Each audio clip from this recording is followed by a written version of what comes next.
Vamos falar agora sobre um assunto muito recorrente em todas as provas de concurso público: pontuação. Pontuação é um calo, né? Você sabe. Até para escritores famosos que recorrem aos revisores gramaticais para saber se a vírgula está correta ou está errada. Para começar, vamos falar de coisas que os professores, de modo geral, não abordam. Existem 4 tipos de vírgula. Ah, meu Deus do céu! Eu pensei que vírgula é uma coisa só. Não é bem assim. 4 tipos de vírgula. A primeira vírgula é a vírgula obrigatória, ou seja, tem que ser colocada. Se você não puser a vírgula, o seu texto estará errado. Segundo tipo de vírgula é a vírgula chamada proibida. Não pode ser colocada a vírgula nessa situação. Então você pode errar tanto colocando a vírgula, como errar não colocando a vírgula. Colocando ou não colocando, você poderá errar. Porque a vírgula é obrigatória e você não botou, a outra porque a vírgula era proibida e você a pôs. O terceiro tipo de vírgula é mais complicadinho um pouquinho. É a chamada vírgula semântica. Essa vírgula semântica, ela modifica o significado da frase. Conta-se uma história a respeito disso. Na época em que ainda tinha cabelo e os cabelos eram pretos, um comandante sitiou uma cidade. Sitiou não é transformou em sítio, sitiou é cercou. Cercou uma cidade e ligou para o comandante das tropas, perguntando. Ele dizia que a cidade não queria se render, e ele perguntou se deveria ou não deveria bombardear a cidade para obrigá-la a se render. E o comandante respondeu para ele: não, vírgula, não bombardeie, tenha pena das vítimas inocentes. Aí, naquela época, tudo era telegrama, hoje é e-mail, né? Na época era telegrama. Aí o cara disse: tá muito grande para o telegrama, diminui. Aí ele escreveu: não, vírgula, tenha pena dos civis. Ou seja, não bombardeie, tenha pena dos civis. Como na época não havia vírgula no telegrama, o telegrama saiu assim: não tenha pena dos civis. E o cara bombardeou a cidade, que era o contrário do que o comandante queria. Deixando de lado essa piada, entrando no sério, você pode notar que a vírgula pode modificar o significado do seu texto. Por exemplo, se você estiver escrevendo um texto assim: matar bandido não é crime, significa que você é adepto do Esquadrão da Morte, achando que matar bandido é uma coisa certa. Mas imaginemos que você seja partidário dos direitos humanos. Aí você escreverá assim: matar bandido? Não. Não faça isso. Né? Não. Vírgula. É crime. Então, se você botar vírgula, você é adepto dos direitos humanos. Se você não botar vírgula, você é adepto do Esquadrão da Morte. Seu texto mudou de significado. Existem regras para cada um desses dois casos: da obrigatória e da proibida. Facultativa é por exclusão. O que não é obrigatório e não é proibido é facultativo. A outra vírgula, desculpe, o semântico, que era o que eu estava falando. A vírgula facultativa é aquela que você pode colocar ou não. Por exemplo, eu irei ao cinema, vírgula, amanhã de manhã. Eu iria ao cinema amanhã de manhã. Não faz nenhuma diferença, nem de significado, nem de erro gramatical. Essa vírgula é semântica, essa vírgula é facultativa. Existem regras para os casos. Vamos ver cada caso, um de cada vez. Mas eu acho que a aula é um combo. Quem me tem por inteiro. Me tem com política, sem política, com gramática, sem gramática. Me tem por inteiro. Mas então, voltando ao que eu estava falando. Se você está escrevendo, você diria Brasília, vírgula, 27 de julho de 2023. Há a necessidade da vírgula para separar o local e a data. obrigatória. Não é tracinho, nem barra, não. Vírgula. Esse é o primeiro caso. Segundo caso, para saber vírgula, tem que saber análise sintática. Você sabe o que é vocativo? Vocativo é um termo de chamamento. Você chama uma pessoa. José, venha cá. José é o vocativo. O vocativo é separado obrigatoriamente com vírgula. Então é quase impossível saber vírgula sem saber análise sintática. Outra coisa, se eu dissesse, por exemplo, assim, Dom Pedro II, imperador do Brasil. Imperador do Brasil qualifica quem é Dom Pedro II.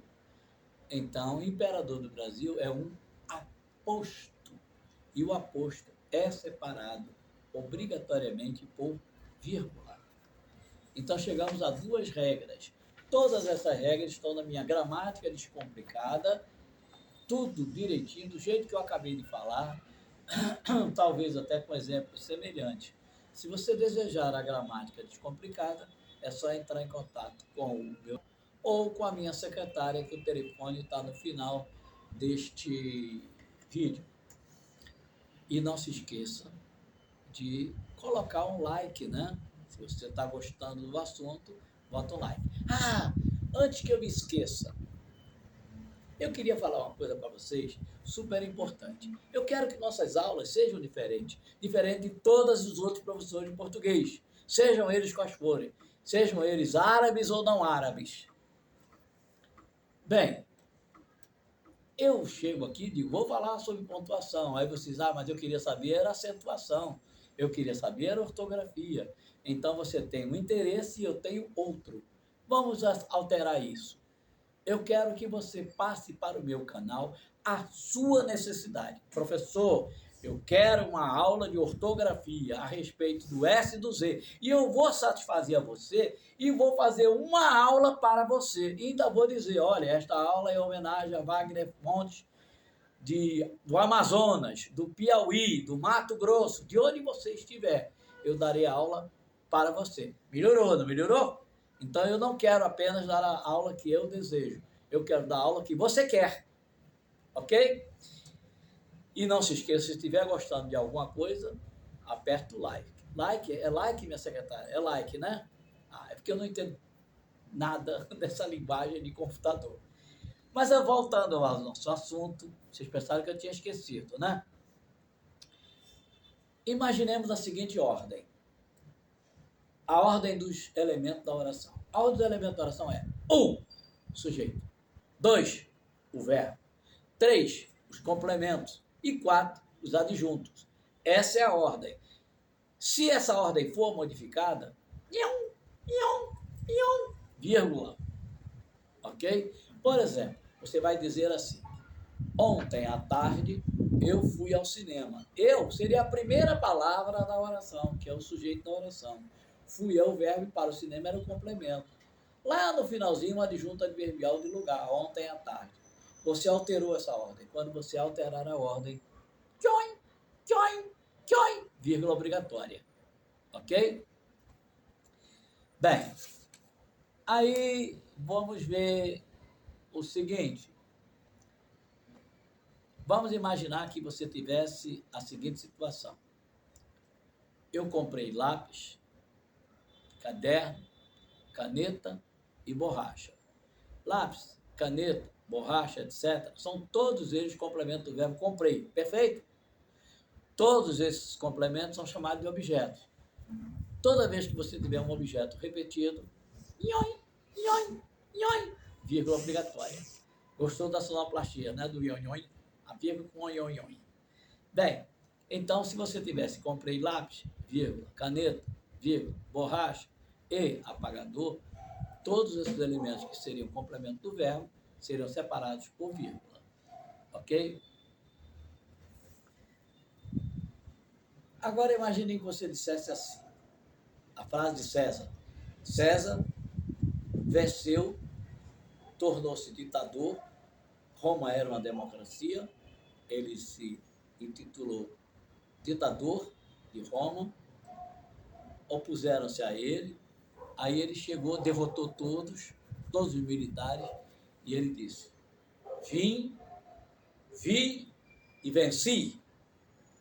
Em português, vim, vi, venci. 3 orações que não possuem elementos de conexão, não possuem conjunção. Toda oração que não tiver conjunção, não tiver conector, separada por vírgula. Então, vim, oi, vi, oi, venci. Ponto. Ok? Muito bem, minha secretária está rindo do meu tonhonhon, tá vendo? Mas voltando ao nosso problema, imaginemos que as orações possuam conectivo. A maior parte dos conectivos possuem vírgula. Se o conectivo for uma explicação, vírgula obrigatória. Trabalhe, vírgula, que o pão está difícil de ganhar. Esse que igual a pois é uma explicação, tem que ter vírgula. Se você tivesse uma conjunção adversativa, trabalhei tanto, mas não fiquei rico. Uma conjunção adversativa é o mais. Toda vez que tiver uma conjunção adversativa, obrigatoriamente você terá a vírgula. Quando eu falo que a conjunção é adversativa, eu quero dizer que essa conclusão é feita por uma interpretação. Porque se eu dissesse, por exemplo, assim, ele estudou tanto e não passou, usamos o E, mas o E não é aditivo. Se o E fosse aditivo, não teria vírgula. Esse E é igual a mais. Estudei tanto, mas não passei. Então a vírgula é obrigatória. Não porque o E é aditivo. O E nesta frase é adversativo. Então eu já cheguei a outra conclusão. Que vírgula é realmente um nó. Depende de gramática, depende de análise sintática, depende de classe gramatical, depende de interpretação. Vírgula é complicado. Não é tão simples quanto parece, né? Mas com apoio da gramática, das regras, você não terá nenhuma dúvida. É tudo uma questão de técnica. Técnica é uma coisa, arte é outra. A arte faz com que você interprete num palco e sensibilize multidões. A técnica é o conjunto do som, da luz, que melhora o seu discurso. Técnica é uma coisa, arte é outra. A minha gramática é a técnica que vai se somar com a sua arte. Bem, mas nós estávamos falando sobre as conjunções. Falei que as conjunções adversativas exigem obrigatoriamente uma vírgula. Aí você diz assim, professor, o senhor acabou de falar que as conjunções aditivas não têm vírgula. É verdade, conjunção aditiva não tem vírgula. Porém, pode ter. Há circunstâncias em que o E, que é aditivo, pode ter vírgula. A primeira circunstância dela é a que eu acabei de falar, quando o E é adversativo. A segunda é quando ele vier repetido várias vezes. Por exemplo, e chorava, e gritava, e se esperneava, e se jogou no chão. A repetição do E várias vezes, chama-se polissíndito, obrigatoriamente tem que ser acompanhada por vírgula. Bem, essas são algumas regras da vírgula. Eu queria dar uma aula curta, de 30 minutos. Vou perguntar ao meu secretário quanto tempo eu tenho. 30 já? Não. 25? 20? 23? 20 e quanto? Ih, ele fala 10. 5, 10, 15, 15. Então falamos 15 minutos. Eu ainda tenho muito tempo. Olha que coisa linda, os carrilhões da igreja. Eu estava me lembrando agora de quando eu dei aula, estava dando aula de literatura na Degrau Cultural, aqui no Rio. E o sino da igreja era quase na porta da escola, na verdade, na altura da janela. E eu estava dando aula sobre literatura e esse sino tocou. Foi uma cena magistral. Estava dando aula sobre a morte de um personagem no Casa de Pensão. Nunca me esqueço disso. Mas enfim, voltemos ao fato. Agora a igreja está com o Ângelus. Esse Ângelo tem mais de 300 anos a composição. Eu duvido que daqui a 300 anos você ainda esteja escutando o rap do momento, né? Mas, gente, nós falamos sobre vírgulas, estamos falando sobre vírgula obrigatória. Imaginemos que a oração não tenha verbo. Por exemplo, eu fui e ela não. E ela não foi. O verbo está oculto. Quando o verbo estiver oculto, toim, toim, toim, vírgula. Então, eu fui ao cinema e ela, vírgula, não. Significa não foi. O nome da omissão do verbo, nesse caso, se chama zeugma. Então, toda vez que você tiver zeugma, a vírgula é obrigatória. Bem, vou voltar à página, porque eu estou acompanhando o roteiro pela minha apostila. Quando é que eu teria uma vírgula proibida? Quando é que as circunstâncias proíbem colocar uma vírgula? Primeiro, número 1, nunca se separa o verbo e o sujeito. Então eu não posso dizer eu, vírgula, cheguei atrasado. Não pode. Não pode separar o verbo e os objetos, os complementos. Então eu não poderia dizer eu comprei, vírgula, um carro. Não poderia. Não pode separar a palavra do seu complemento nominal. Eu não posso dizer eu não tenho medo, vírgula, de morrer. Não se pode separar também uma oração daquela que serve de complemento para ela. Eu pedi, vírgula, que você chegasse cedo. Não pode. Que você chegasse cedo, completa, eu pedi. E são alguns casos de vírgula proibida. Agora, eu queria fazer, antes de terminar essa aula, uma questão de concurso. Eu vou ter que ler a questão porque vocês não possuem ainda a ferramenta que é a questão no acesso da mão de vocês. Eu vou consertar isso, mas agora eu vou improvisar. Nesse texto, considerando as razões apresentadas, vírgula, penso, vírgula, que a solicitação será deferida. Há um erro de vírgula. Qual é o erro? Eu penso, o que eu penso? Que a solicitação será deferida. Que oração de solicitação será deferida é o complemento de penso, é o seu objeto, é uma oração objetiva direta.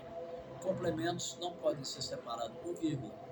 Então, no caso, o erro está nessa alternativa. Bem, outra questão. Assinale a alternativa, e a igreja parou a negócio. Significa que eu moro perto da igreja, né? Todas 6 horas da tarde, 6 horas da manhã, o sino toca e o Ângelus também. O Ângelus não, mas a música religiosa toca. A tradição de música clássica na igreja católica é antiga. Em 1700 já tinha Mozart escrito várias missas para a igreja católica, né? Hoje você tem a música gospel, que, na minha opinião, não me encanta. Não me encanta. Eu fiquei escandalizado uma vez com a música gospel. Mas, enfim, preferências particulares. Mas, voltando à questão. Assinale a opção em que a vírgula separa dois termos que têm a mesma função sintática. Minhas senhoras, seu Mendonça pintou o diabo enquanto viveu. Minhas senhoras é vocativo. Como é que eu sei? Olha o macete. Ó, minha senhora. Se aceitou o ó, é vocativo. Vocativo separado sempre por vírgula. Ele botou minha senhora, vírgula, então está correto. Não é a letra A.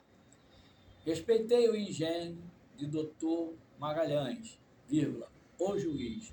O juiz é um aposto de Dr. Magalhães e deve ser separado por vírgula. A B também está correta.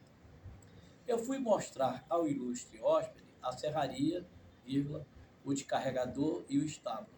O descaroçador tem a mesma função de a serraria, porque é o que eu fui mostrar. Eu fui mostrar a serraria, o descaroçador e o estábulo. Essas palavras têm a mesma função sintática. Como ele pediu a vírgula, separando a análise sintática igual, o gabarito é a alternativa C. apoiado pela gramática, apoiado pela teoria, você não terá dúvida em colocar a vírgula. Ok? Muito obrigado pelo encontro de hoje. Não esqueça de dar um like lá embaixo, se gostaram. Se não gostaram, falem bem para o inimigo. Ok? Não esqueçam de acessar o meu e-mail para dizer as dúvidas que vocês tiveram de qualquer questão de prova. Teve? Manda para o meu e-mail que eu resolvo aqui. E também sugestões de aula que você deseja. Um abraço, até o próximo encontro.